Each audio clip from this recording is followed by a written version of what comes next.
آب و ہوا ہی تقسیم مختلف ہو جاتی ہے.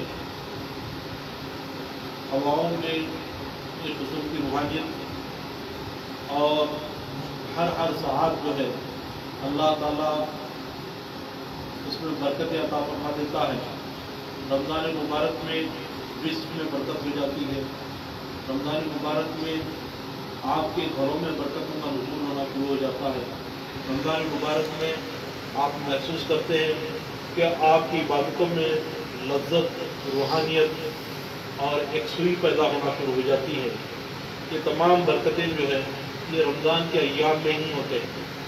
اسی لیے کہا گیا کہ اگر ایک روزہ کسی کا چھوٹ جائے، رمضان مبارک کا ایک روزہ کسی کا چھوٹ جائے، وہ زندگی بھر روزے رکھے اس ایک روزے کے متبادل نہیں ہوگا.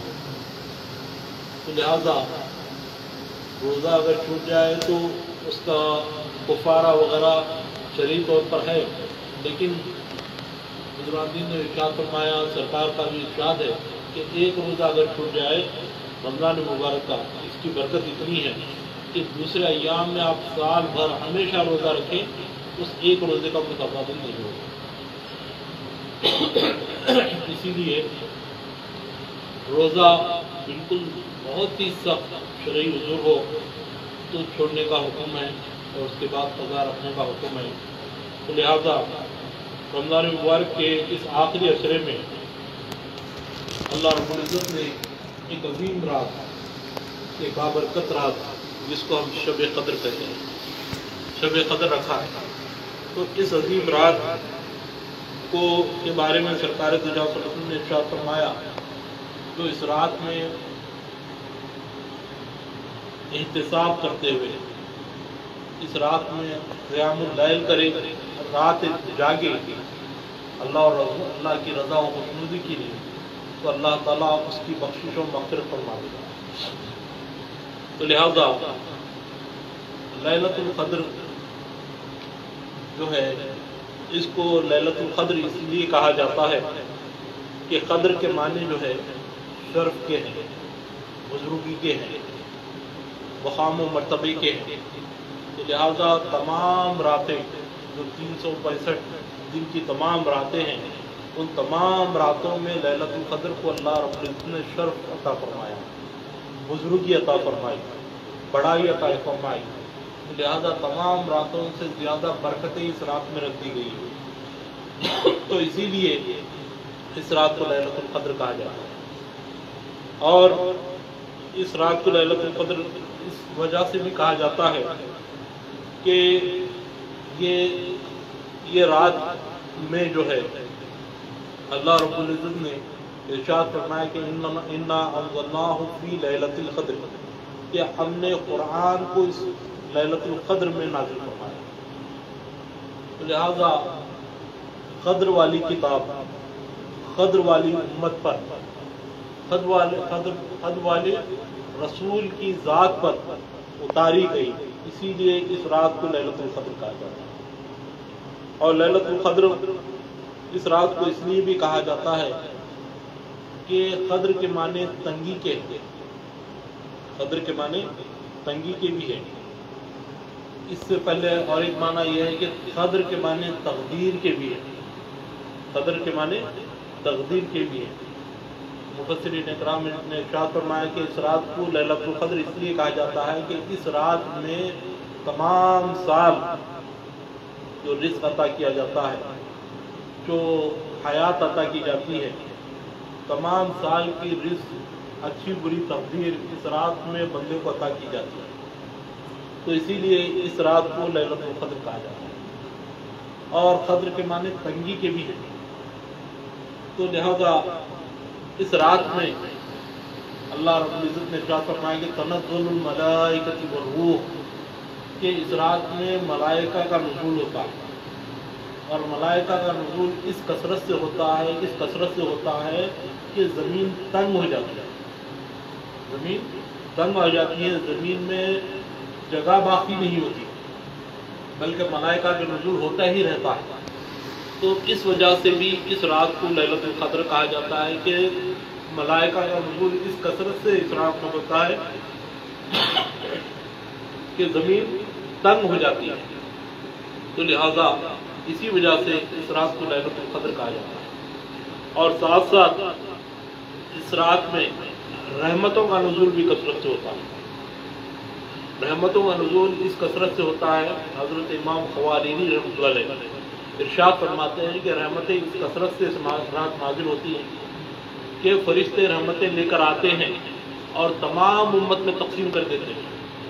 جو لیلۃ القدر حاصل کرنے کے لیے اشتیاق رکھتے ہیں، شوق رکھتے ہیں، وہ تمام امتوں کو رحمت اللہ کی تقسیم کر دی جاتی ہے، اور تقسیم کرنے کے بعد پھر رحمتیں بچ جاتی ہیں۔ تو حضرت امام خوارینی رحمۃ اللہ علیہ فرماتے ہیں یہ لیلۃ القدر کی رات کی برکت ہے کہ جو رحمتیں بچ جاتی ہیں پھر ان رحمتوں کو کفاروں میں تقسیم کیا جاتا ہے۔ دارالحرب جہاں غیر مسلموں کی حکومت ہوتی ہے اس جگہ کو دارالحرب کہا جاتا ہے۔ دارالحرب کے کفاروں میں وہ رحمتیں تقسیم ہوتی ہیں، لہذا جن جن کافروں کو وہ رحمتوں کا حصہ مل جاتا ہے تو امام خوارینی رحمۃ اللہ علیہ فرماتے ہیں وہ اسلام کی دولت سے مالا مال ہو جاتے ہیں۔ اسی لیے ہم اکثر سنا کرتے ہیں کہ فلاں جگہ عیسائی مسلمان ہو گیا، فلاں جگہ ہندو مسلمان ہو گیا۔ جو مسلمان ہوتے رہتے ہیں، سال بھر جو مسلمان ہوتے رہتے ہیں، لیلۃ القدر کی رحمتوں کا صدقہ ہے۔ لیلۃ القدر میں جو رحمتیں تقسیم ہوتی ہیں اس کا صدقہ ہے کہ فرشتے جو ہے لوگوں کو، کافروں کو چنتے ہیں، چن کر اس رحمتوں کا حصہ عطا کرتے ہیں۔ اس رحمتوں کی برکت سے انہیں ایمان سے مالا مال کر دیا جاتا ہے، ایمان کی دولت عطا کر دی جاتی ہے۔ تو لہٰذا اندازہ کریں کہ لیلۃ القدر میں کتنے رحمتوں کا نزول ہوتا ہے، تو لہٰذا ہمیں غافل نہیں رہنا چاہیے۔ یہ لیلۃ القدر نازل کیوں ہے؟ یہ لیلۃ القدر کا تحفہ امت محمدی صلی اللہ علیہ وسلم کو کیوں حاصل ہوا ہے؟ پچھلے زمانوں کی امتیں جو ہے طویل عمر پاتی ہیں، پچھلے زمانوں کی امتوں میں طویل عمر، کسی کی 1000 سال عمر، کسی کی 1200 سال، کسی کی 800 سال، کسی کی 700 سال۔ ان طویل عمر میں عبادت گزار کسے کہا جاتا تھا؟ لہذا اگر کوئی 1000 ماہ عبادت کر لے اللہ کی تو اسے عابد کہا جاتا تھا۔ بنی اسرائیل کے ایک عابد کا ذکر سرکار دو جہاں کی بارگاہ میں ہوتا ہے، جن کا نام شمعون ہے۔ وہ شمعون جو ہے 1000 سال، 1000 ماہ جو ہے اللہ کی عبادت کرتے ہیں، راتوں کو جاگتے ہیں، اللہ کے لیے عبادت کرتے ہیں، رات بھر اللہ کے لیے قیام کرتے ہیں، اور دن میں جو ہے روزے رکھتے ہیں، اور ساتھ میں دن میں جہاد بھی کرتے ہیں۔ لہذا 1000 سال، 1000 ماہ کی عبادت جو ہے ان کا ذکر جب صحابہ سنتے ہیں سرکار دو جہاں صلی اللہ علیہ وسلم کی مبارک زبان اقدس سے، تو صحابہ رشک کرتے ہیں، صحابہ رشک کرتے ہیں، اور سرکار دو جہاں صلی اللہ علیہ وسلم کے چہرے اقدس پر ایک قسم کا غم کی کیفیت طاری ہو جاتی ہے۔ تو صحابہ کرام سرکار کی بارگاہ میں عرض کرتے ہیں کہ یا رسول اللہ، آپ کی امت کی تو عمر بہت کم ہے، قلیل عمر ہے، چھوٹی عمر ہے، کوئی 60 سال، کوئی 50 سال، کوئی 70 سال، زیادہ سے زیادہ 80 سال، بہت کم لوگ 80 سال کے اوپر جاتے ہیں۔ اتنی کم عمر ہے، لیکن آپ پچھلے امتوں میں اتنی طویل عمریں تھیں، وہ لوگ عبادتیں بھی اس کثرت سے کیا کرتے تھے، لیکن اس قلیل عمر میں ہم کیا عبادتیں کریں گے؟ بیوی بچوں کے حقوق ادا کرنا ہے، دنیا بھی کمانا ہے، دنیا کے معاملات میں بھی رہنا ہے، اور عبادتیں بھی کرنا ہے۔ اس قلیل عمر میں ہم کیا کر سکتے ہیں؟ دیکھا جائے تو پرانے امت میں جو عمریں ہیں، 1000 ماہ عمر، 83 سال جو ہے اللہ کی عبادتوں میں لگایا کرتے تھے۔ تو لہذا سرکار یہ صحابہ کی بات سن کر مغموم ہوتے ہیں، غمزدہ ہوتے ہیں۔ سرکار کا غمزدہ ہونا تھا کہ جبرائیل امین تشریف لا کر یہ سورہ قدر آپ کی بارگاہ میں پیش کرتے ہیں، اور سورہ قدر تلاوت کر کے سناتے ہیں۔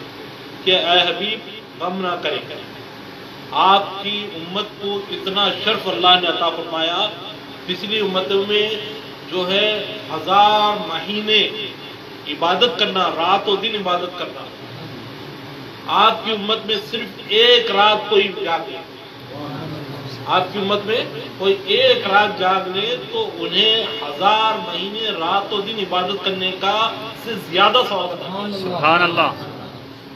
لہٰذا یہ شرف، یہ بزرگی جو ہے صرف اور صرف سرکار دو جہاں صلی اللہ علیہ وسلم کی امت کو عطا کی گئی، دوسرے امتوں کو کسی کو عطا نہیں کی گئی کہ ایک رات جاگ لیں، ایک رات قیام اللیل کر لیں، ایک رات رب کو راضی کر لیں۔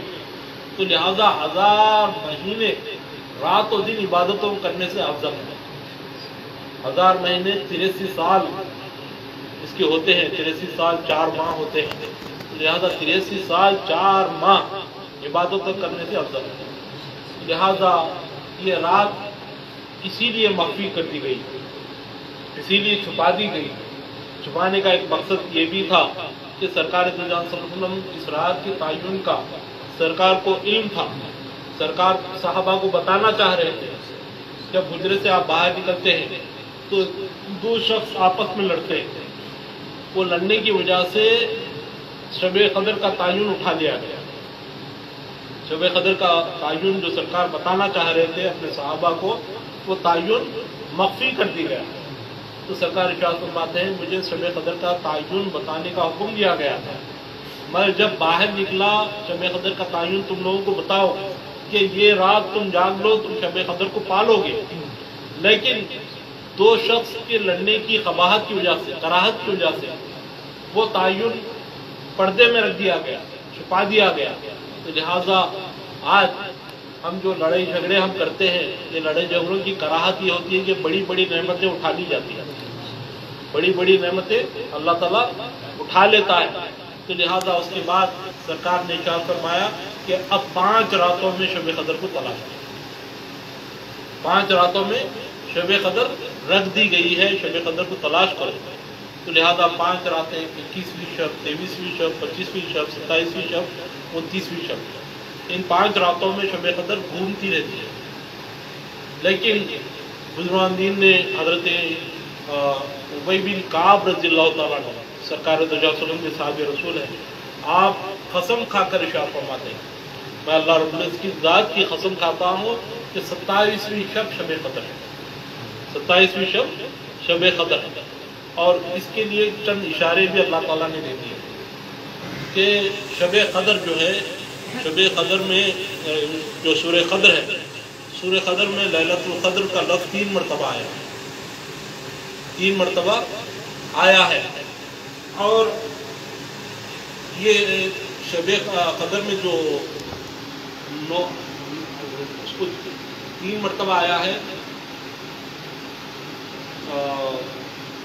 9 کو جو ہے اگر 3 سے ضرب کر دیا جائے تو 9 یا 27 ہوتے ہیں۔ تو لہذا شب قدر میں جو حروف ہیں وہ 30 ہیں، اور 30 حروف میں سے 27واں حروف ہیا ہے، 27واں حروف ہیا، حتی مطلع الفجر جو آیا ہے، ہیا کے معنی یہی، ہیا کے معنی یہی، جہاں 27واں حروف آتا ہے کہ اللہ تعالیٰ نے ارشاد فرمایا یہی وہ رات ہے جو شب قدر ہے۔ لہذا ہیا وہاں پر آ کر اشارہ دیا جا رہا ہے کہ یہی 27ویں شب ہے۔ تو لہذا سرکار دو جہاں صلی اللہ علیہ وسلم کے دور مبارک میں بھی ایک صحابی رسول جو ہے سمندر میں وہ کام کیا کرتے تھے، سرکار دو جہاں صلی اللہ علیہ وسلم کی بارگاہ میں آتے ہیں، آ کر عرض کرتے ہیں کہ یا رسول اللہ، میں جو ہے 1 رات سال میں ایسی پاتا ہوں کہ سمندر کا پانی میٹھا ہو جاتا ہے، سمندر کا تمام جو کھانا پانی ہے وہ میٹھا ہو جاتا ہے۔ تو سرکار ارشاد فرماتے ہیں جب وہ میٹھا ہو جائے تو مجھے اطلاع دو۔ تو جب وہ صحابی رسول دیکھیں بار بار انہیں وہ رات میسر آ رہی ہے، تو صحابی رسول کو جب وہ رات ملتی ہے تو سمندر کا پانی میٹھا ہو جاتا ہے۔ تو سرکار ارشاد فرماتے ہیں جب سمندر کا پانی میٹھا ہو جائے تو یہ رات شب قدر ہے، یہ رات شب قدر ہے۔